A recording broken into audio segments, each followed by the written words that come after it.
Live അപ്ഡേറ്റിലേക്ക് പോകാം. ലൈവിൽ ഇപ്പോൾ ഗബ്രിയുടെ അടുത്ത് ആദ്യമായിട്ട് ഒരു ആഗ്രഹം എല്ലാം പറയുന്ന ശ്രീധുവിനെയാണ് കാണിക്കുന്നത്. അങ്ങനെ ശ്രീധു പറയുന്നു, നീ ബെല്ലി ഡാൻസ് എല്ലാം കളിക്കുമ്പോ എടി എനിക്കതറിയില്ല, അതുമല്ല ഞാനിപ്പോൾ ഫുഡ് കഴിച്ചതേ ഉള്ളൂ. അപ്പോൾ ജാസ്മിൻ പറയുന്നുണ്ട്, എടാ നീ അവൾക്ക് വേണ്ടി കളിക്കി, അവള് നിന്റെ അടുത്ത് ആദ്യമായിട്ട് ഒരു ആഗ്രഹം എല്ലാം പറഞ്ഞതല്ലേ എന്നിങ്ങനെ ചോദിക്കുമ്പോൾ ഇല്ലടി എനിക്കറിയില്ല, എന്നെ കൊണ്ട് അതിനൊന്നും പറ്റില്ലെന്ന് ഇങ്ങനെ ഗബ്രി പറയാണ്.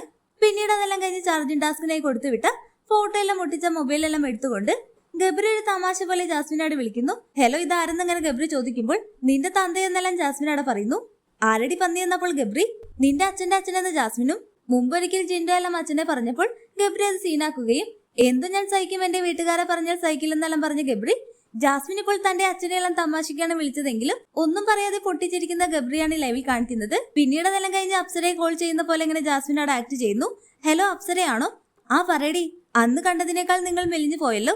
ആ കുറച്ചൊക്കെ മെലിഞ്ഞു പോയി, എന്നിട്ട് നിങ്ങളുടെ നാവ് മാത്രമാണ് മെലിഞ്ഞ പോലെ തോന്നുന്നത് എന്നെല്ലാം പറഞ്ഞുകൊണ്ട് ജാസ്മിനോട് ഒരു കൗണ്ടർ എല്ലാം അടിക്കുമ്പോൾ നീ ഇപ്പോൾ വെന്റിലേറ്ററിലെല്ലാം ആണെന്ന് പറഞ്ഞുകൊണ്ട് അപ്സര ജാസ്മിനെല്ലാം ഇട്ട് അവിടെ ഒരു കൗണ്ടർ അടിക്കുകയും കുടുംബാംഗങ്ങൾ അവിടെ പൊട്ടിച്ചിരിക്കുന്നതും കാണാം. അങ്ങനെ ഗബ്രി എല്ലാം പറയുന്നുണ്ട് അത് അവളെ ഇരുന്ന് വാങ്ങിയതാണ്, അവൾക്ക് ഇത് തന്നെ കിട്ടണമെന്നെല്ലാം പറയുമ്പോൾ എനിക്കും ഒരു അവസരം എല്ലാം വരുമെന്ന് പറയുന്ന ജാസ്മിനെയാണ് ലൈവിൽ കാണിക്കുന്നത്.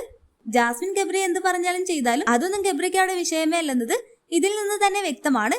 ഹോട്ട്സ്റ്റാർ ലൈവ് അപ്ഡേഷൻ ചാനലിൽ ഉണ്ടാകും.